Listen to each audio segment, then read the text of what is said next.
ನಮಸ್ಕಾರ, ನ್ಯೂಸ್ 11 ಕರ್ನಾಟಕಕ್ಕೆ ಸ್ವಾಗತ. ನಾನು ತಾನಂ. ವಿಜಯಪುರ ನಗರದಲ್ಲಿ ಹಮ್ಮಿಕೊಂಡಿದ್ದ ಮಾಧ್ಯಮಗೋಷ್ಠಿಯಲ್ಲಿ ದಯಾಸಾಗರ್ ಪಾಟೀಲ್ ಮಾತನಾಡಿ, ಯತ್ನಾಳ್ ಉಚ್ಚಾಟನೆ ಖಂಡನೆಯಾಗಿದೆ.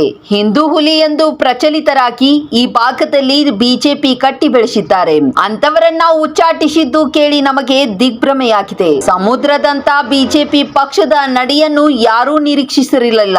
ಯತ್ನಾಳ್ ರವರನ್ನು ಉಚ್ಚಾಟಿಸಿದ್ದು ರಾಜ್ಯದಲ್ಲಿ ಬಿಜೆಪಿಗೆ ಹಿನ್ನಡೆಯಾಗುತ್ತದೆ ಎಂಬ ನೋವು ನಮಗಿದೆ. ಕೆಲವೊಂದು ವ್ಯಕ್ತಿಗಳನ್ನು ಕಾಪಾಡಲು ಅವರ ಹಿತಾಸಕ್ತಿಗಾಗಿ ಪಕ್ಷದ ಸಿದ್ಧಾಂತ ಗೌಣವಾಗಿದೆ.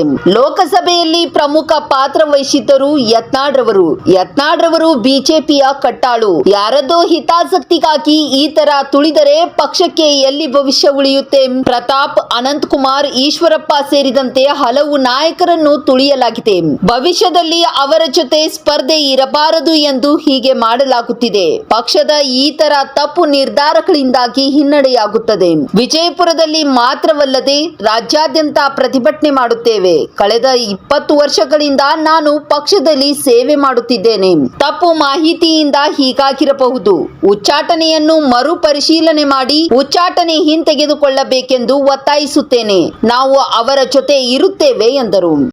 ಭಾರತೀಯ ಜನತಾ ಪಕ್ಷದ ರಾಜ್ಯ ನಾಯಕರಾದಂಥ ಬಸನಗೌಡ ಪಾಟೀಲ್ ಅವರನ್ನು ಉಚ್ಚಾಟನೆಗೊಳಿಸಿರುವಂಥದ್ದನ್ನು ಖಂಡನೆ ಮಾಡುವ ಸಲುವಾಗಿ ಈ ಪತ್ರಿಕಾಗೋಷ್ಠಿಯನ್ನು ನಾವು ಕರೆದಿದ್ದೀವಿ. ರಾಜ್ಯದ ಅತ್ಯಂತ ಧೀಮಂತ ನಾಯಕರು,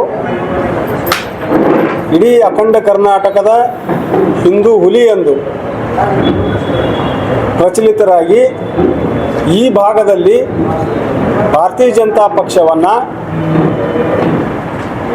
ಕಟ್ಟಿ ಬೆಳೆಸಿ, ಇವತ್ತು ನಿನ್ನೆಯಿಂದೇನಲ್ಲ, ವಾಜಪೇಯಿ ಅವರ ಕಾಲದಿಂದ ಕಟ್ಟಿ ಬೆಳೆಸಿ ಇವತ್ತ ಅಚಾನಕ್ಕಾಗಿ ನಿನ್ನೆ ಅವ್ರನ್ನ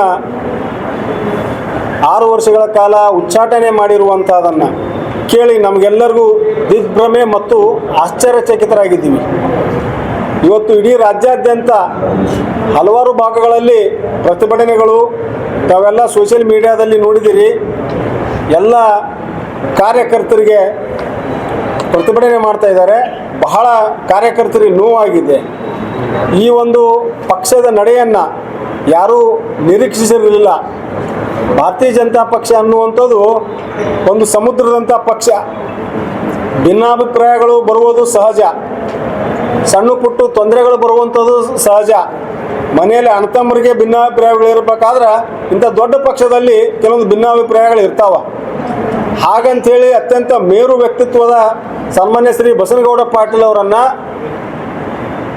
ಉಚ್ಚಾಟನೆ ಮಾಡಿರುವಂಥದ್ದು ಇದು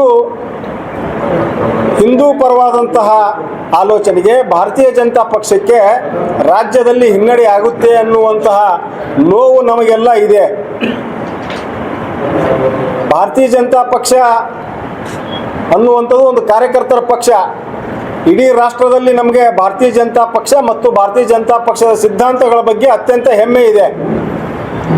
ಆದರೆ ಪಕ್ಷದ ಸಿದ್ಧಾಂತ ಕೆಲವೊಂದು ವ್ಯಕ್ತಿಗಳ ಹಿತಾಸಕ್ತಿಗಾಗಿ, ಕೆಲವೊಂದು ವ್ಯಕ್ತಿಗಳನ್ನು ಕಾಪಾಡೋದಕ್ಕೋಸ್ಕರ ಪಕ್ಷದ ಸಿದ್ಧಾಂತದಿಂದ ವಿಘಟನೆಯಾಗಿರುವಂಥದ್ದು ಅತ್ಯಂತ ನೋವಿನ ಮತ್ತು ದುಃಖಕರ ಸಂಗತಿ. ನಮಗೆ ನಾಳೆ ಜನರ ಹತ್ರ ಹೋಗ್ಬೇಕಾದಂದರೆ ಯಾವ ನೈತಿಕತೆಯಿಂದ ಹೋಗಬೇಕು ಅನ್ನುವಂಥ ಪ್ರಶ್ನೆ ಉದ್ಭವ ಆಗ್ತಾ ಇದೆ. ಯಾವ ನಾಯಕರು ಈ ಭಾಗದಲ್ಲಿ ಭಾರತೀಯ ಜನತಾ ಪಕ್ಷವನ್ನು ಕಟ್ಟಿ ಬೆಳೆಸಿದ್ರು, ಹಿಂದೂ ನೆಲೆಯನ್ನು ಗಟ್ಟಿಗೊಳಿಸಿದ್ರು, ಭಾರತೀಯ ಜನತಾ ಪಕ್ಷದ ವೋಟ್ ಬ್ಯಾಂಕನ್ನು ಗಟ್ಟಿಗೊಳಿಸಿದ್ರು, ಕಳೆದ ಮೊನ್ನೆಯ ಲೋಕಸಭಾ ಚುನಾವಣೆಯಲ್ಲಿ ಅತ್ಯಂತ ಪ್ರಮುಖ ಪಾತ್ರ ವಹಿಸಿ 19 ಲೋಕಸಭಾ ಸದಸ್ಯರನ್ನ ಆರಿಸಿ ಕಳಿಸುವಲ್ಲಿ ಪ್ರಮುಖ ಪಾತ್ರ ವಹಿಸಿದ್ರು, ಅವರನ್ನು ಉಚ್ಚಾಟನೆಗೊಳಿಸಿರುವಂಥದ್ದು ಖಂಡನೀಯ.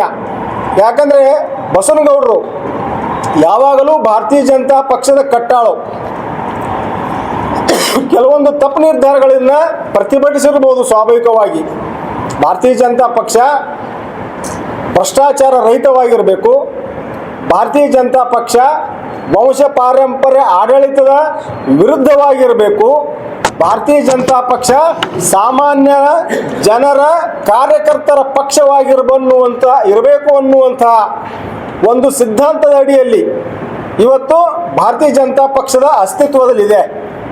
ಆದರೆ ಯಾರ್ದೋ ಒಬ್ಬರು ಹಿತಾಸಕ್ತಿಗಾಗಿ ಯಾರದೋ ಕೆಲವೊಬ್ಬರು ಷಡ್ಯಂತ್ರದಿಂದಾಗಿ ಈ ಥರ ನಿರ್ಧಾರಗಳನ್ನು ಅತ್ಯಂತ ದೊಡ್ಡ ನಾಯಕರನ್ನ, ಹಿಂದೂ ಪರವಾಗಿರುವಂಥ ನಾಯಕರನ್ನ ತುಳಿತಾ ಹೋದರೆ ಪಕ್ಷಕ್ಕೆ ಎಲ್ಲಿ ಭವಿಷ್ಯ ಉಳಿಯುತ್ತೆ? ಇದು ಒಂದು ನಿದರ್ಶನ ಅಲ್ಲ. ಹಿಂದೂ ಪರವಾಗಿ, ಹಿಂದುತ್ವದ ಪರವಾಗಿ ಮಾತನಾಡುತ್ತಿರುವಂಥ ಅನೇಕ ನಾಯಕರನ್ನ ಹಿನ್ನೆಲೆಗೆ ಸೇರಿಸಿರುವಂಥದ್ದು ನಮಗೆ ಸಾಕಷ್ಟು ಬಾರಿ ಕಂಡು ಬಂದಿದೆ. ತಮ್ಮ ಮುಂದೆ ಸಾಕಷ್ಟು ಉದಾಹರಣೆಗಳನ್ನು ಹೇಳಬಹುದು. ನಾನು ಪ್ರತಾಪ್ ಸಿಂಹ ಅವರು ಇರ್ಬೋದು, ಅನಂತಕುಮಾರ್ ಅವರು ಇರ್ಬೋದು, ಈಶ್ವರಪ್ಪ ಅವರು ಇರಬಹುದು, ಹೀಗೆ ಹಲವಾರು ನಾಯಕರನ್ನ ಯಾರು ತಮ್ಮ ಇರುವಂತಹ ನಾಯಕರಿಗೆ ಮುಂದೆ ಭವಿಷ್ಯದಲ್ಲಿ ಸ್ಪರ್ಧೆ ಆಗ್ತಾರೋ ಅನ್ನುವಂತಹ ವ್ಯಕ್ತಿತ್ವವುಳ್ಳವರಿಗೆ ಹಿನ್ನಡೆ ಮಾಡುವ ಸಲುವಾಗಿ, ಭವಿಷ್ಯದಲ್ಲಿ ಸ್ಪರ್ಧೆ ಅವ್ರ ಜೊತೆ ಇರಬಾರ್ದು ಅನ್ನೋ ಸಲುವಾಗಿ ಇಂತಹ ಮೇರು ವ್ಯಕ್ತಿತ್ವದ ನಾಯಕರನ್ನ ಉಚ್ಚಾಟಿಸುತ್ತಿರುವುದು, ಕಡೆಗಣನೆ ಮಾಡ್ತಿರುವುದು ಇದು ಅತ್ಯಂತ ಖಂಡನೀಯ. ಇದು ಆಗಬಾರ್ದು ಅನ್ನುವಂಥದ್ದು ನಮ್ಮೆಲ್ಲರ ಇಡೀ ಭಾರತೀಯ ಜನತಾ ಪಕ್ಷದ ಕಾರ್ಯಕರ್ತರ ಅಭಿಪ್ರಾಯ.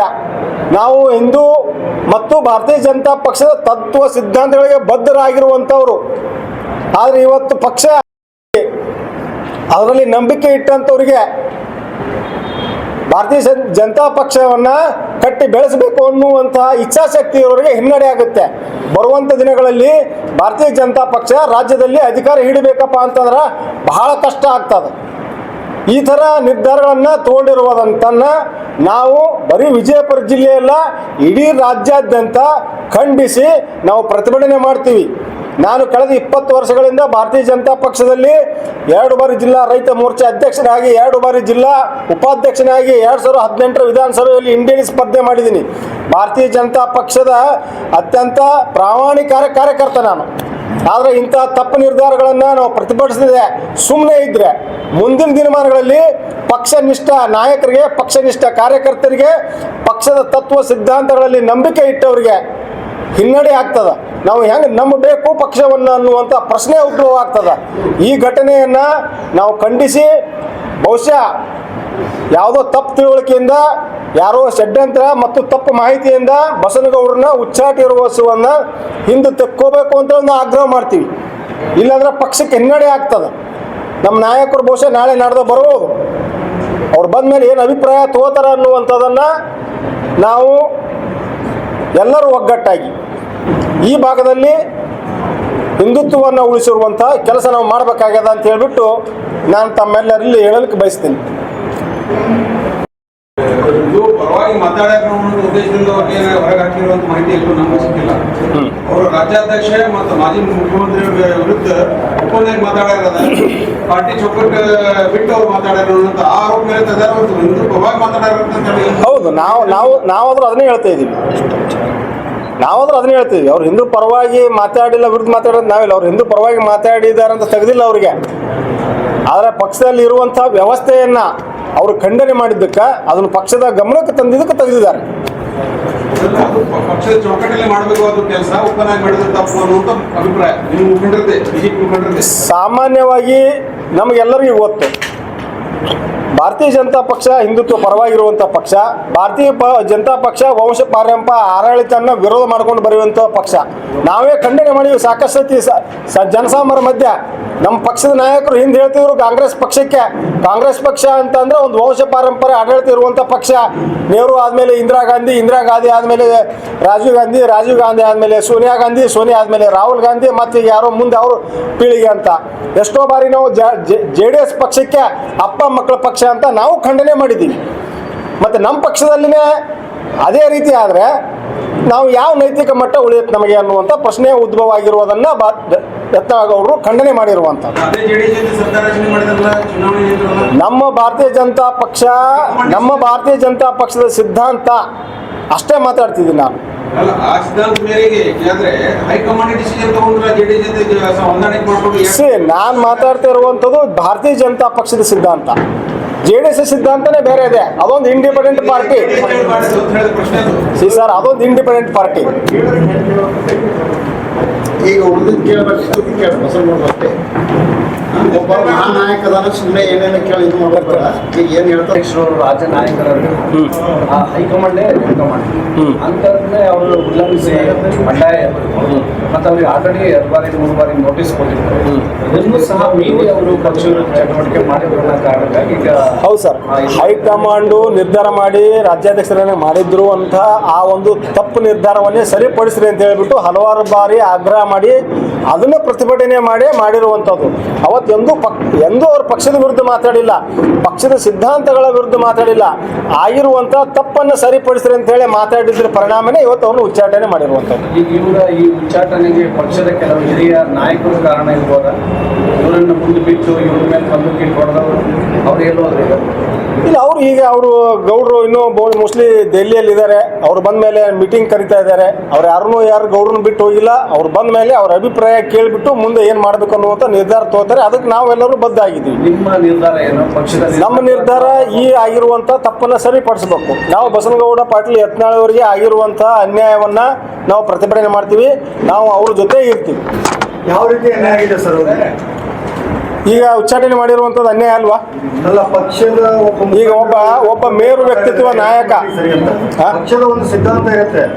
ಸಿದ್ಧಾಂತದಲ್ಲಿ ಇದ್ದಂತ ಹಿರಿಯ ರಾಜಕಾರಣಿಗಳಿಗೆ ಪಕ್ಷದ ಇದ್ದವರು ಈ ರೀತಿ ಮಾತಾಡಿ ಅವ್ರನ್ನ ಕುಣಿಸುವಂತ ಕೆಲಸ ಮಾಡೋದು ಎಷ್ಟು ಮಟ್ಟಿಗೆ ಸರಿ ಅನ್ನುವಂಥ ನಾನು ಅದೇ ರಿಪೀಟೆಡ್ ಹೇಳ್ತೀನಿ. ಬಸನಗೌಡರು ಎಂದೂ ಪಕ್ಷದ ಸಿದ್ಧಾಂತದ ವಿರುದ್ಧ ಎಂದೂ ಮಾತಾಡಿಲ್ಲ. ಅಂದ್ರೆ ಸಿದ್ಧಾಂತದಲ್ಲಿ ಹಿರಿಯರನ್ನು ಬೈಬಹುದು ಅಂತ ಐತಂದ್ರೆ ಹಿರಿಯರನ್ನ ಅವರು ವೈಯಕ್ತಿಕವಾಗಿ ಅಲ್ಲಿ ಅವ್ರು ಮಾಡಿರುವಂಥ ತಪ್ಪುಗಳನ್ನು ಮಾತ್ರ ಟೀಕೆ ಮಾಡಿದ್ದಾರೆ. ಈ ಥರ ಸಿದ್ಧಾಂತ ಭಾರತೀಯ ಜನತಾ ಪಕ್ಷದಲ್ಲ. ಭಾರತೀಯ ಜನತಾ ಪಕ್ಷ ಸಿದ್ಧಾಂತ ಒಂದು ಮನೆಯ ಅಡಿಯಾಳಾಗಿ ಒಂದು ಪಕ್ಷವನ್ನು ಒತ್ತೆ ಇಡುವಂಥದ್ದಲ್ಲ. ಭಾರತೀಯ ಜನತಾ ಪಕ್ಷದ ಸಿದ್ಧಾಂತ ಒಬ್ಬ ವ್ಯಕ್ತಿಯನ್ನು ಕಟ್ಟಿ ಬೆಳೆಸುವುದಲ್ಲ, ವ್ಯಕ್ತಿ ವಂಶವನ್ನು ಬೆಳೆಸೋದಲ್ಲ. ಇಲ್ಲಿ ಸಾಮಾನ್ಯ ಕಾರ್ಯಕರ್ತನೇ ನಾಯಕ. ಸಾಮಾನ್ಯ ಕಾರ್ಯಕರ್ತರಿಗೆ ಇಲ್ಲಿ ನ್ಯಾಯ ಸಿಗಬೇಕು. ಅಲ್ಲ, ಪಕ್ಷದ ವರಿಷ್ಠ ಅವ್ರನ್ನ ಅಧ್ಯಕ್ಷ ಮಾಡಿದ್ದಲ್ಲ, ಯಾರು ಮಾಡಿದ್ದಲ್ಲ. ಅದೇ ತಪ್ಪನ್ನೇ ಖಂಡಿಸಿರುವಂಥದ್ರ ಪರಿಣಾಮನೇ ಹೇಳ್ತಾ ಇದ್ದೀನಿ. ಅದನ್ನೇ ಖಂಡಿಸಿ ಮಾಡೋದು. ನೋಡ್ರಿ, ರಾಜ್ಯದಲ್ಲಿ ಹಲವಾರು ನಾಯಕರು ಅದಾರ. ಹಿಂದೆ ನಳಿನ್ ಕುಮಾರ್ ಕಟೀಲ್ ಅವರು ಇದ್ರು ರಾಜ್ಯದ ನಾಯಕರು. ಯಾರಾದರೂ ಏನಾದರೂ ಅಂದಿದ್ರ? ಯಾರು ಏನು ಹೊಂದಿರಲಿಲ್ಲ. ಇನ್ನೂ ಅಂತ ಹಲವಾರು ನೂರಾರು ನಾಯಕರು ಪಕ್ಷಕ್ಕಾಗಿ ತನ್ನ ಜೀವನವನ್ನೇ ಮುಡುಪಾಗಿಟ್ಟಿರುವಂಥ ನಾಯಕರಿದ್ದರು. Only because V Y. Vijayendra is a son of Yediyurappa ಅನ್ನೋದಕ್ಕೆ ರಾಜ್ಯಾಧ್ಯಕ್ಷ ಸ್ಥಾನ ಕೊಟ್ಟಿರುವಂಥದ್ದನ್ನು ಅವರು ಖಂಡನೆ ಮಾಡ್ತಾರೆ. What is the contribution of V Y. Vijayendra to the party? ಯಡಿಯೂರಪ್ಪನವರು ಒಬ್ಬರನ್ನೇ ಮಾತಾಡಿ ಹೇಳ್ತಾ ಇಲ್ಲ ಸರ್. ಇನ್ನುಳಿದಂತ ಎಲ್ಲಾ ಮುಖಂಡರಿಗೂ ಕೂಡ ಮಾತಾಡಿದ ಸಾಕಷ್ಟು ಉದಾಹರಣೆಗಳು ನಿಮಗೂ ಗೊತ್ತು, ಎಲ್ರಿಗೂ. ನಾನು ನೋಡ್ದಂಗೆ ಬಸನಗೌಡ ಪಾಟೀಲ್ ಯತ್ನಾಳ್ ಅವರು ಯಾರಿಗೂ ಕ್ರಿಯೆಗೆ ಪ್ರತಿಕ್ರಿಯೆ ಕೊಟ್ಟಿದ್ದಾರೆ ಹೊರತಾಗಿ ಅವರಾಗಿ ಕ್ರಿಯೆ ಮಾಡಿಲ್ಲ. ಅವರು ಏನಾದರೂ ಅವರಿಗೆ ಅಂದರೆ ಮಾತ್ರ ಅದಕ್ಕೆ ಪ್ರತಿಕ್ರಿಯೆ ಕೊಟ್ಟಿದ್ದಾರೆ. ಯಾವತ್ತು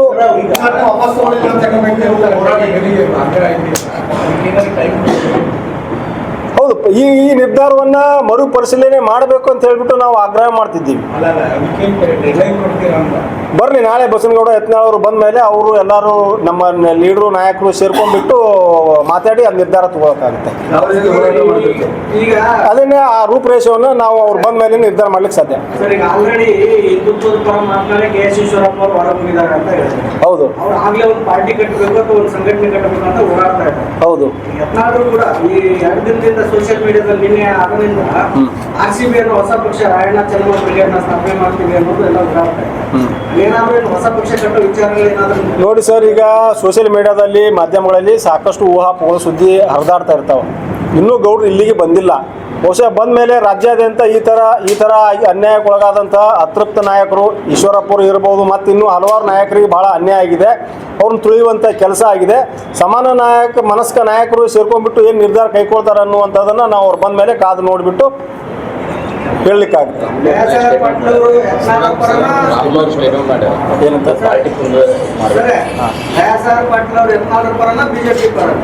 ದಯಾಸಾಗರ್ ಪಾಟೀಲ್ ಅವರು ಸಿದ್ಧಾಂತದ ಪರ. ಭಾರತೀಯ ಜನತಾ ಪಕ್ಷ ಅದೇ ಮಾಡಿರುವಂಥ ಸಿದ್ಧಾಂತಗಳನ್ನು, ಅದೇ ಮಾಡಿರುವಂಥ ಪ್ರಿನ್ಸಿಪಲ್ಗಳನ್ನು ನಂಬದೇ ಇದ್ದರೆ, ಫಾಲೋ ಮಾಡದೇ ಇದ್ದರೆ ನಮಗೆ ಸಿದ್ಧಾಂತಕ್ಕೆ ಬೆನ್ನತ್ತಿ ಹೋಗುವಂಥ ಅನಿವಾರ್ಯತೆ ಇದೆ. ನಿದರ್ಶನ ತೋರಿಸುತ್ತೆ. ಯಾಕಂದ್ರೆ ಇದು ಒಂದೇ ಅಲ್ಲ, ಈ ಹಲವಾರು ಆ ಥರ ಆಗಿದೆಯಲ್ಲ. ಬಿಜೆಪಿಯಿಂದ ಉಚ್ಚಾರಣೆ ಆದರೂ ಕೂಡ ಸಿದ್ಧಾಂತ ಪರ ಇದ್ದಾರೆ. ಹೌದು, ಸಿದ್ಧಾಂತದ ಪರ ಇದ್ದಾರೆ, ಅದ್ರಾಗೇನು ಸಂಶಯನೇ ಇಲ್ಲ.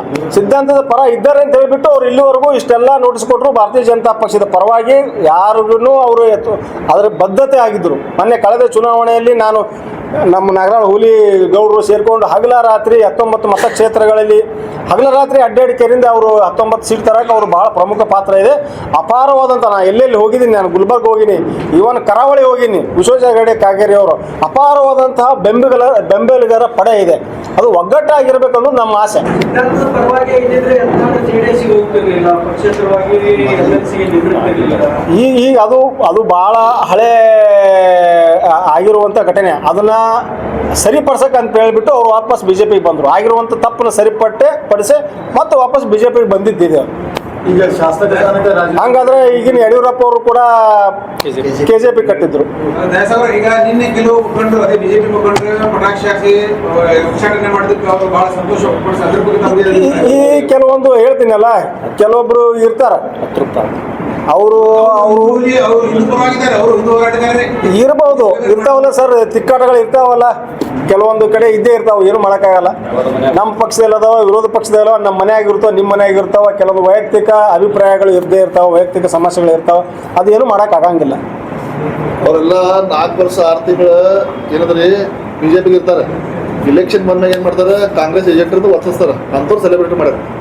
ಅವ್ರೇನು ಕಟ್ಟ ಬಿಜೆಪಿ ಅವ್ರು ಅಲ್ಲರು, ಅವ್ರು ಏನದ ಕಾಂಗ್ರೆಸ್ ಏಜೆಂಟ್ರು, ಅವರು ಸೆಲೆಬ್ರೇಟ್ ಮಾಡಿದ್ರು ಕಾಂಗ್ರೆಸ್ ಏಜೆಂಟ್ ನೋಡ್ರಿ, ಈಗ ವಾಟ್ಸ್ಆಪ್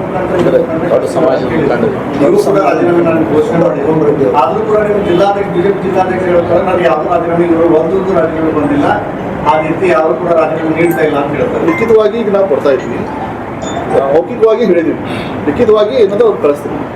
ನಾನು ಒಂದು ಫೋನ್ ಮಾಡಿಲ್ಲ, ಮೌಖಿಕವಾಗಿ ಯಾರು ಹೇಳಿಲ್ಲ ಅಂತ ಜಿಲ್ಲಾಧ್ಯಕ್ಷ ಹೇಳ್ತಾರೆ. ತಮ್ಮ ಮಾಧ್ಯಮ ಮುಖಾಂತರ ನಾವು ಮೌಖಿಕವಾಗಿ ಹೇಳಿದ್ವಿ. ಈಗ ರಾಮುಲು ಅವರು ಪ್ರೆಸ್ ಮೀಟ್ ಮಾಡಿಬಿಟ್ಟು ಈಗ ರಾಮುಲು ನಾವು ಕೊಡ್ತೀವಿ 4 ಗಂಟೆ ತನಕ ನಾವು ಇಡೀ ಮಂಡಲ ಎಷ್ಟು ಜನ ರಿಸೈನ್ ಮಾಡ್ಬೇಕು? 160 ಜನ ನಮ್ಮ ಪದಾಧಿಕಾರಿಗಳು ರಿಸೈನ್ ಮಾಡ್ತಾರೆ ಇವತ್ತು. ಎಲ್ಲ ಜಿಲ್ಲೆಯವರಿಗೆ ಪೇರೆಂಟ್ ಬೋಡಿ ನಗರ ಮಂಡಲ ಅಧ್ಯಕ್ಷರು ಪ್ರಧಾನ ಕಾರ್ಯದರ್ಶಿ ಹಿಡಿದು ನಗರ ಮಂಡಲದ ಪೇರೆಂಟ್ ಬೋಡಿ ಪ್ಲಸ್ ಎಲ್ಲ ಮೋರ್ಚಾ ಅಧ್ಯಕ್ಷರು ಎಲ್ಲ ಪದಾಧಿಕಾರಿಗಳು. ಈಗ ರಾಮುಲು ಅವ್ರನ್ನು ಕೂಡ ಪ್ರೆಸ್ ಮೀಟ್ ಮಾಡಿ ಪಕ್ಷ ಏನು ಇದೇನೋ ನಿರ್ಧಾರ ಕೈಗೊಂಡಿದೆ, ಇದು ಮರುಪರಿಶೀಲನೆ ಮಾಡಬೇಕು ಮತ್ತು ಪಕ್ಷದ ರಾಮುಲು ಅವರು ಕೂಡ ಇನ್ನೇ ಪ್ರೆಸ್ ಮೀಟ್ ಮಾಡಿದ್ದಾರೆ. ಈಗ ಜಸ್ಟ್ ಪ್ರೆಸ್ ಮೀಟ್ ಮಾಡಿದ್ದಾರೆ. ನಿನ್ನೆ ಕೋನ್ ರೆಡ್ಡಿ ಅವರು ಹೇಳಿದ್ದಾರೆ, ಹಾಗೆ ಹಲವಾರು ನಾಯಕರು ಹೇಳಿದ್ದಾರೆ. ಈಗ ಯತ್ನಾಳರಿಗೆ ಆದ ಸ್ಥಿತಿನೇ ಪಟ್ಟದವರಿಗೆ ಆಗಿತ್ತು ಅಂತ ಮಾತಿದೆ, ನಿಜನಾ? ಏನು ಸರ್ ಇನ್ನು ಸರ್ ನಮ್ಮ ಯತ್ನಾಳರಿಗೆ ಇವತ್ತು ಆದ ಸ್ಥಿತಿ, ಹಾ. ಇನ್ನು ದಯಾಸಾಗರ್ ಪಾಟೀಲ್ ಅವರಿಗೂ ಟಿಕೆಟ್ ವಿಚಾರದಲ್ಲಿ ಇಂಡಿ ವಿಧಾನಸಭಾ ಕ್ಷೇತ್ರದಲ್ಲಿ ಆಗಿತ್ತು. ನಾನು ಅವಾಗ ಭಾರತೀಯ ಜನತಾ ಪಕ್ಷದ ಕಟ್ಟಾಳು ಇದ್ದೆ, ಇವತ್ತೂ ಇದ್ದೀನಿ. ಆಗಿರುವಂಥ ಆ ಥರ ನಿರ್ಧಾರಗಳಿಂದ ಭಾರತೀಯ ಜನತಾ ಪಕ್ಷ ನಮ್ಮ ಜಿಲ್ಲೆಯಲ್ಲಿ ಕನಿಷ್ಠ 3 ರಿಂದ 4 ಮತಕ್ಷೇತ್ರಗಳನ್ನು ಕಳ್ಕೊಂಡಿದೆ. ಕೆಲವೊಂದು ಹೊಂದಾಣಿಕೆ ರಾಜಕಾರಣ, ಯತ್ನಾಳ್ ಅವ್ರದ್ದು ನಾವು ಹೇಳ್ತೀವಲ್ಲ, ಹೊಂದಾಣಿಕೆ ರಾಜಕಾರಣದ ಬಗ್ಗೆ ದೊಡ್ಡದಾದಂತಹ ಧ್ವನಿ ಎತ್ತಿದವರು ಯತ್ನಾಳ್ ಅವರು. ಪಕ್ಷದಲ್ಲಿ ಹೊಂದಾಣಿಕೆ ರಾಜಕಾರಣ ಇರಬಾರ್ದು, ಆ ಕಡೆ ನೀ ಆರಿಸಿ ಬಾ, ಈ ಕಡೆ ನಾ ಆರಿಸಿ ಬರ್ತೀನಿ, MP ಚುನಾವಣೆ ನಂದು ನೀ ಮಾಡು, MLA ಚುನಾವಣೆ ನಿಂದ ನಾ ಮಾಡ್ತೀನಿ ಅನ್ನುವಂಥ ಈ ಹೊಂದಾಣಿಕೆ ರಾಜಕಾರಣದಿಂದನೂ ಕೂಡ ಪಕ್ಷಕ್ಕೆ ಭಾರಿ ದೊಡ್ಡ ಹೊಡೆತ ಬೀಳ್ತಾ ಇದೆ. ಈ ಹೊಂದಾಣಿಕೆ ರಾಜಕಾರಣ ಬರೀ ಜಿಲ್ಲೆ ಮಟ್ಟದಲ್ಲೆಲ್ಲ ರಾಜ್ಯ ಮಟ್ಟದಲ್ಲಿಯೂ ಕೂಡ ಹೊಂದಾಣಿಕೆ ರಾಜಕಾರಣದಿಂದ ಪಕ್ಷಕ್ಕೆ ಹೊಡೆತ ಬೀಳ್ತಿದೆ. ಇದರ ವಿರುದ್ಧ ಮಾತಾಡಿದ್ರೆ ಯತ್ನಾಳ್ ಗೌಡರು ಪಕ್ಷ ವಿರೋಧಿ ಅಂತ ಹೇಳ್ಬಿಟ್ಟು ಪಟ್ಟ ಕಟ್ಟಿದ್ರು. ನಾವೇನು ಪಕ್ಷ ಹೊಂದಾಣಿಕೆ ಬಗ್ಗೆ ಮಾತಾಡೋಲ್ಲ. ಇಲ್ಲಿ ಯತ್ನಾಳ್ ಅವ್ರ ಮೇಲೆ ಆರೋಪ ಇದೆ, ಬಿಜಾಪುರ ಸಿಟಿಯಲ್ಲಿ ಅವರೇ ಹೊಂದಾಣಿಕೆ ಮಾಡ್ತಾರೆ ಬೇರೆ ಪಕ್ಷದವ್ರ ಜೊತೆಗೆ ಅಂತ ಹೇಳಿ. ಮೊನ್ನೆ ಯತ್ನಾಳ್ ಅವರು ಹೋಗ್ಬಿಟ್ಟು ಬಬಲೇಶ್ವರ ಮತಕ್ಷೇತ್ರದಲ್ಲಿ ನಮ್ಮ ವಿಜಯಗೌಡರ ಪರವಾಗಿ ಚುನಾವಣೆ ಪ್ರಚಾರ ಮಾಡಿದ್ರು ಇಲ್ಲೋ? ಅಲ್ಲಲ್ಲ, ಬಿಜಾಪುರ ಸಿಟಿ ಅಂತ ನಾನು ಹೇಳ್ತೇವೆ. ಸಿಟಿಯಲ್ಲಿ ಯಾವ ಸರ್? ಸಿಟಿಯಲ್ಲೇ ಹಾಂ, ಅವರು ಪ್ರತಿಪಕ್ಷದವ್ರ ಜೊತೆಗೆ ಕೈ ಜೋಡಿಸ್ಕೊಂಡಿದ್ದಾರೆ. ಎಲ್ಲಿ ಸರ್ ಬಿಜಾಪುರ ಸಿಟಿಯಲ್ಲಿ ಪ್ರತಿಪಕ್ಷ ಜೊತೆ ಕೈ ಜೋಡಿಸೋಕೆ ಅಂತ ಎಲ್ಲಿ ಅವಕಾಶ ಇದೆ? ಯಾರ ಜೊತೆ ಕೈ ಜೋಡಿಸಬೇಕು? ಯಾವ ಪ್ರತಿಪಕ್ಷ? ಆ ನಾಯಕರು ಯಾರು? ಅಲ್ಲ, ದಿನ ಬೆಳಗಾದ್ರೆ ಅವ್ರಿಗೆ ಅದೇ ಆರೋಪಗಳು ಇಲ್ಲಿ ಜಿಲ್ಲೆಯಲ್ಲಿರೋದು, ಅಲ್ಲಿ ನಿಮ್ಗೆ ಗೊತ್ತಿಲ್ಲ ಅಂದ್ರೆ ಅದು ಆಶ್ಚರ್ಯ ನೋಡಿ. ಅಲ್ಲ ಸರ್, ನೀವು ನೇರವಾಗಿ ಕೇಳಿ ನಾನು ನೇರವಾಗಿ ಹೇಳ್ತಾ ಇದ್ದೀನಿ. ಇಲ್ಲ, ಉಸ್ತುವಾರಿ ಸಚಿವರ ಜೊತೆಗೆ ನೇರವಾಗಿ ನಾನು ಅದೇ ಹೇಳಿದಿಲ್ಲ, ಜಿಲ್ಲಾ ಉಸ್ತುವಾರಿ ಸಚಿವರ ವಿರುದ್ಧನೇ ನಮ್ಮ ಭಾರತೀಯ ಜನತಾ ಪಕ್ಷದ ಪರವಾಗಿ ವಿಜಯಗೌಡರ ಪರವಾಗಿ ಬಬಲೇಶ್ವರ ಮತಕ್ಷೇತ್ರದಲ್ಲಿ ಇದೇ ಯತ್ನಾಳ್ ಗೌಡರು ಪ್ರಚಾರ ಮಾಡಿದಾರಲ್ಲ. ಅಲ್ಲ, ಅಲ್ಲಿ ಹೋಗಿ ಟೋಲ್ ಮಾಡ್ಕೊಂಡು ಅಂತ ಹೇಳಿ ಅದು ಸರ್ ಹಂಗೆ ಈಗ ಊಹಾಪೋಹಗಳು ಹಂಗೆ ಬರ್ತಾ ಇರ್ತವೆ. ಅವರು ಯಾರು ಅಭಿವೃದ್ಧಿ ಮಾಡಿದ್ರಲ್ಲ ಅವ್ರು ಪರವಾಗಿ ಮಾತಾಡಿದ್ರೆ ಅಷ್ಟೇ, ಹೊಂದಾಣಿಕೆ ರಾಜಕಾರಣ ಅಲ್ಲ. ಏನು MP ಪಾಟೀಲ್ ಅಭಿವೃದ್ಧಿ ಮಾಡಿದ್ರೆ ಹೇಳ್ಯಾರದ, ಅದು ನೀವು ತಪ್ಪು ತಿಳ್ಕೊಂಡ್ರೆ ಹೊಂದಾಣಿಕೆ ರಾಜಕಾರಣ ತಿಳ್ಕೊಳ್ತಾ ಇದ್ರಿ. ಯಾಕಂದ್ರೆ MP ಪಾಟೀಲ್ ಏನದ ನೀರು ತರೋದು, ಏನು ಜಿಲ್ಲೆಗೆ ನೀರು ತರೋದು ಏನು ಕೆಲಸ ಮಾಡಿದ್ರೆ ಅದನ್ನ ಹೇಳಿದ್ರೆ ಅಷ್ಟೇ ಅವರು. ಆದ್ರೆ ಹೊಂದಾಣಿಕೆ ರಾಜಕಾರಣ ನೀವು ಅದನ್ನ ಬಿಂಬಿಸ್ತಾ ಇದ್ದೀರಿ. ಅದು ಹೊಂದಾಣಿಕೆ ರಾಜಕಾರಣ ಅಲ್ಲ, ಅದು ಅಭಿವೃದ್ಧಿ ಮಾಡಿದ್ರೆ ಅಭಿವೃದ್ಧಿ ಮಾಡ್ಯಾರ ಅಂತ ಹೇಳಿ ನಾವ್ ಹೇಳ್ತಾ ಇದ್ದು ಬಿಂಬಿಸ್ತಾ ಇರೋದಲ್ಲ.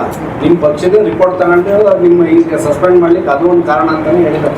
ಸರ್. ಅದು ಪ್ಯಾರಾಮೀಟರ್ ತೆಗೀರಿ, ನೀವು ಕೊಡಿರಿ. ನಾವು ಹೇಳಲ್ಲ, ಈಗ ಪಕ್ಷದ ಹೈಕಮಾಂಡ್ ತಕೊಂಡು ಅದನ್ನೇ ಕಾರಣಗಳು. ನಮ್ಮ ರಾಜ್ಯಾಧ್ಯಕ್ಷ ಹೊಂದಾಣಿಕೆ ರಾಜಕಾರಣ ಮೇಲಿದೆ, ನಮ್ಮ ಕರ್ನಾಟಕ ರಾಜ್ಯದಲ್ಲಿದೆ, ಇಲ್ಲಂತೂ ಇಲ್ಲ. ಇಲ್ಲಿ ಬರೀ ಅಭಿವೃದ್ಧಿ ಅಷ್ಟೇ ಇದೆ. ರಾಜ್ಯಾಧ್ಯಕ್ಷ ಬಸವನಗೌಡರು ಅಭಿವೃದ್ಧಿ ಮಾಡ್ಯಾರ ಇಲ್ಲಿ. ಇದು ತುಳಾಪುರ ಹೋಗಿ ಈಗ ಇವತ್ತು ಸ್ವಚ್ಛ ನಗರ, ಇದು ಇಡೀ ಇಂಡಿಯಾದೊಳಗೆ 6ನೇ ನಂಬರ್ ನಮ್ದು ಸ್ವಚ್ಛ ಇದು ಕಾಳಿ ಇರುವಂತ ನಗರ. ಅಂತ ನಗರ ಮಾಡಕ್ಕೆ ಕಾರಣ ಪರಿಶ್ರಮದಿಂದ ನರೇಂದ್ರ ಮೋದಿ ಅವರು ಏನು ಕನಸು ಇಟ್ಕೊಂಡಿದ್ರು, ಅಭಿವೃದ್ಧಿ, ಮೋಶ ಕುಟುಂಬದ ಏನು ವಿರುದ್ಧವಾಗಿದ್ರು, ಭ್ರಷ್ಟಾಚಾರ ವಿರುದ್ಧವಾಗಿದ್ರು, ಅದನ್ನೇನು ಕನಸು ಕಂಡುಕೊಂಡು ಹೊಟ್ಟಿದ್ರು ಇನ್ನು ಬಸವನಗೌಡ ಪಾಟೀಲ್ ಯತ್ನಾಳ್ ಅವರು. ಅವ್ರ ಕನಸನ್ನು ನನಸಾಗಿ ಮಾಡ್ಕೊಂಡಿದ್ರಲ್ಲ, ಇವತ್ತು ಶೆಡ್ ಅಂತ ಮಾಡಿದ್ರು. ಹಿಂಗೆ ಬೆಳೀತಾನೆ ನಾಯಕ. ಇದು ಬೆಳೆದ್ರೆ ನಮ್ಗೆ ಯಾರು ಅವ್ರಿಗೆ ನೆನಪು ಆರಂಗಿಲ್ಲ. ಮೊನ್ನೆ ಸದನದಲ್ಲಿ ಯಾರು ಎಷ್ಟು ಮಾತಾಡಿದ್ರಿ? ಯಾರು ಸದನದಲ್ಲಿ ಎಷ್ಟು ಮಾತಾಡ್ರಿ ಹೇಳ್ರಿ? ಹೋಗ್ ಪರವಾಗಿ ಹೋರಾಟ ಮಾಡಿದವ್ರು ಯಾರು? ವಿಜಯಪುರದಲ್ಲಿ ಸುಮಾರು 12,000 ಎಕರೆ ಭಕ್ತಿ ಕಬಳಿಸ್ತಿದ್ರು. ಇನ್ನೂ ಅದು 16,000 ಎಕರೆ ಹತ್ರ ಮುಂದೆ ಹೊಟ್ಟಿತ್ತು. ಅದನ್ನು ಸ್ಟಾಪ್ ಮಾಡೋರು ಯಾರು? ಸತ್ಯಾಗ್ರಹ ಮಾಡಿದ್ರು ಯಾರು? ನಮ್ಮ ಮ್ಯಾಗ ಎಷ್ಟು ಕೇಸ್ ಮ್ಯಾಗ ಗೊತ್ತು ನಿಮ್ಗೆ? ಇಲ್ಲಿ ಸ್ಟೇಷನ್ಗೆ ಹೋಗಿ ಕೇಳ್ರಿ, ಕೇಸ್ ಆಗ ನಮ್ಮ ಮ್ಯಾಗ ಯಾವ್ದಾಗ ಹೇಳ್ರಿ. ನಾವು ಜನರ ಪರವಾಗಿ ಹೋರಾಟ ಮಾಡ್ತಿದ್ರು. ಬಸವನಗೌಡ ಪಾಟೀಲ್ ಯತ್ನಾಳ್ ಸಾಹೇಬರು ಜನರ ಪರವಾಗಿ ಹೋರಾಟ ಮಾಡ್ತಾರೆ. ಅಲ್ಲಿ ನೋಡ್ರಿ, ನಮೋ ನಗರ ಹೋಗಿ ನೋಡ್ರಿ, ನಿನ್ನೆ 300 ಮನೆ ಕೊಟ್ಟಿವಿ. ಎಲ್ಲ ಕಡೆ ಗಾರ್ಡನ್ಸ್ ಆಗಿರು, ವಾಕಿಂಗ್ ಟ್ರ್ಯಾಕ್ಸ್ ಆಗಿವೆ, ಕಾಯಿಪಲ್ಯ ಮಾರ್ಕೆಟ್ ಇವತ್ತು ನೆಮ್ಮದಿನ ಜೀವನ ಮಾಡ್ತಾ ಇದಾರೆ. ಕಾಯಿಪಲ್ಯ ಮಾರೋರು ಪಕ್ಷ ಅವಕಾಶ ಕೊಟ್ಟಾಗ್ಲಿ ಅಲ್ರಿ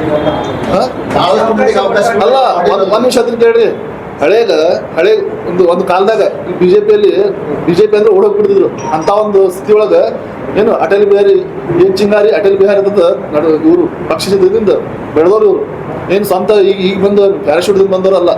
ಏನು ಅವಾಗಿಂದ ಅಟಲ್ ಬಿಹಾರಿ ವಾಜಪೇಯಿ ಅವರ ಕಾಲದಿಂದನೂ ಇವರು ಹೋರಾಟ ಮಾಡ್ಕೊತೆ ಬೆಳೆದವ್ರು ಹೋಯ್ತು. ಮ್ಯಾಗಿನಿಂದ ಬಂದು ನಾಯಕರಲ್ಲ ಇವರು.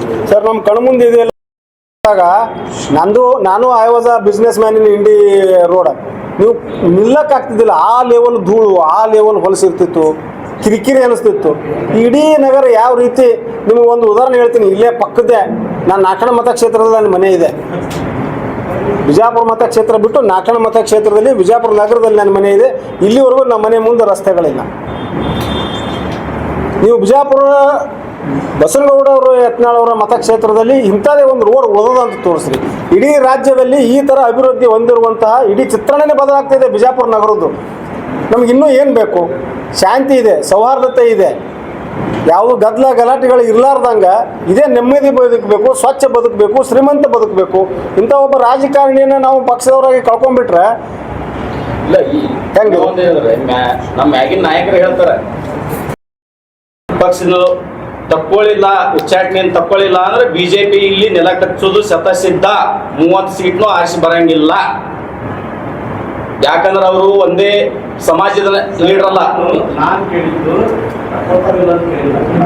ನೀವೇ ಮಾಡ್ತೀರಿ, ಅದನ್ನೇ ನಾವು ಹೇಳಕ್ಕೆ ಯತ್ನಾಳ್ ಅವರು ತಗೊಳ್ಳುವಂಥ ನಿರ್ಣಯಕ್ಕೆ ನಾವು ಬದ್ಧರಾಗಿರ್ತೀವಿ.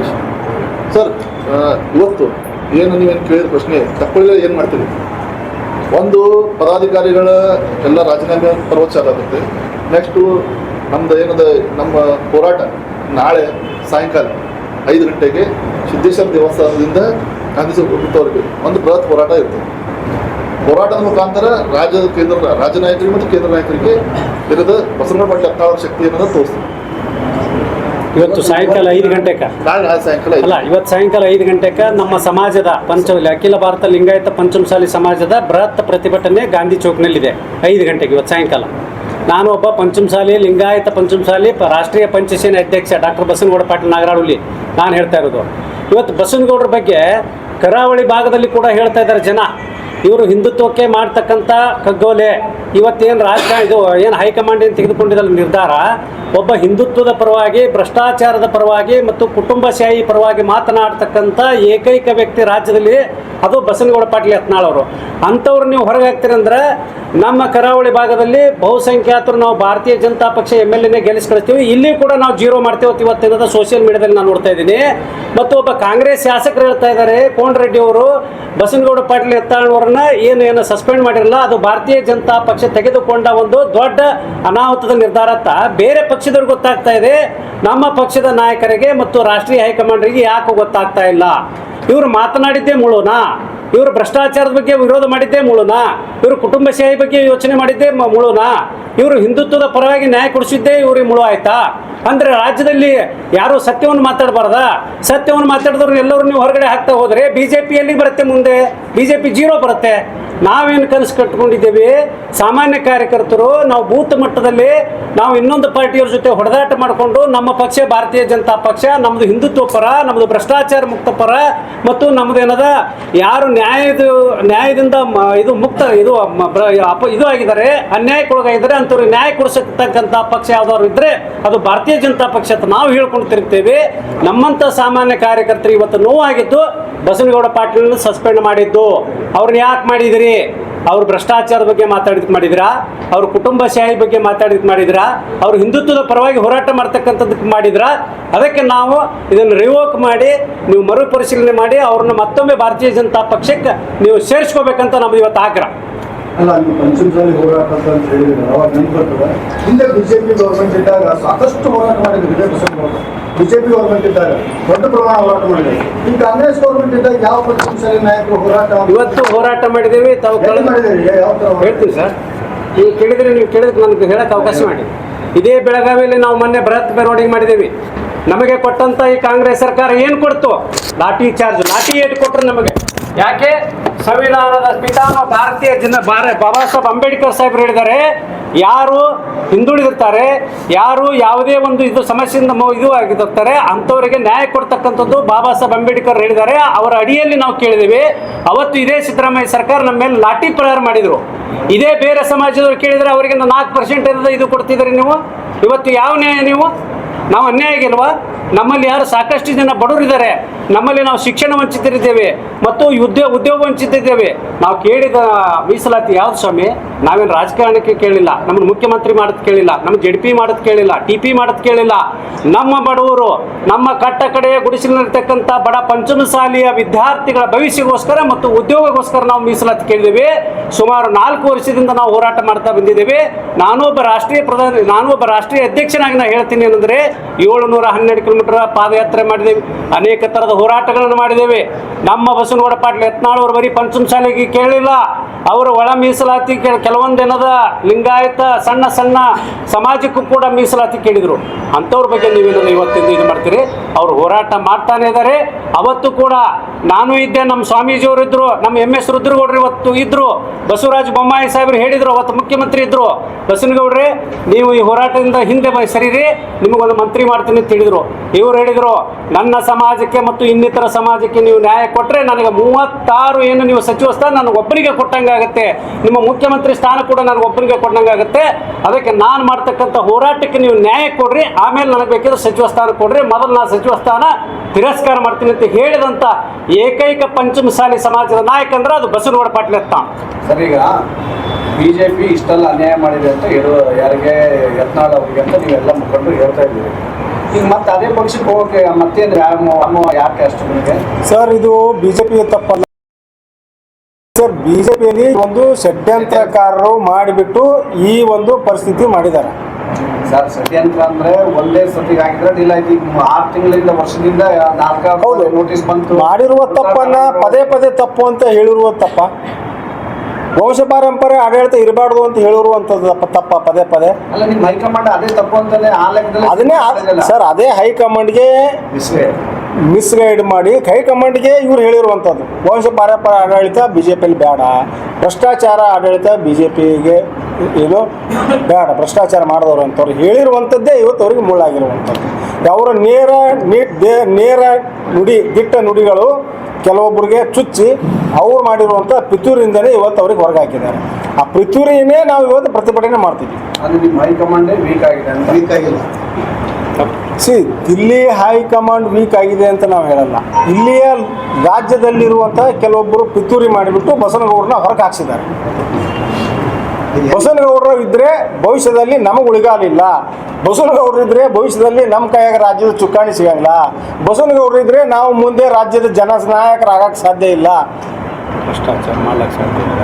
ಭ್ರಷ್ಟಾಚಾರ ಮಾಡ್ಲಿಕ್ಕೆ ಸಾಧ್ಯ ಇಲ್ಲ, ವಂಶ ಪಾರಂಪರ್ಯ ಆಡಳಿತ ನಡೆಸಲಿಕ್ಕೆ ಸಾಧ್ಯತೆ ಇಲ್ಲ ಅನ್ನುವಂಥ ಕಾರಣಗಳಿಂದ ಅವ್ರಿಗೆ ನಮ್ಮ ಹೊರಗೆ ರಾಜಕಾರಣ ಬರೀ ಯಡಿಯೂರಪ್ಪ ಅವ್ರ ಮಗಗೆ ಅವ್ರಿಗೆ ಎರಡು ಹ್ಯಾಕ್ ಸೀಮಿತ ಆಗ್ತದೆ. ಈಗ ಇವರು ಸುರೇಶ್ ಅಂಗಡಿ ತಿಳ್ಕೊಂಡ ಮೇಲೆ ಅವ್ರ ಹೆಂಡತಿಗೆ ಸ್ಟೇಟ್ ಕೊಟ್ಟರು, ಕಲ್ಲಾ ಸುಬ್ರಹ್ಮಣ್ಯ ಅವ್ರ ಮಗ ಬಂದ್ರು.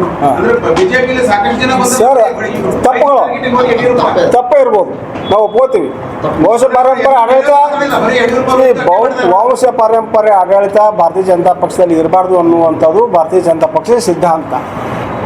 ಆ ಥರ ಆಗಿರೋ ತಪ್ಪುಗಳನ್ನು, ಈಗ ಆಗಿರುವ ತಪ್ಪುಗಳನ್ನು ನಾವು ಖಂಡಿಸ್ತೀವಿ. ನಿರಂತರ ಸುದ್ದಿಗಾಗಿ ನೋಡ್ತಾ ಇರಿ News 11 ಕರ್ನಾಟಕ.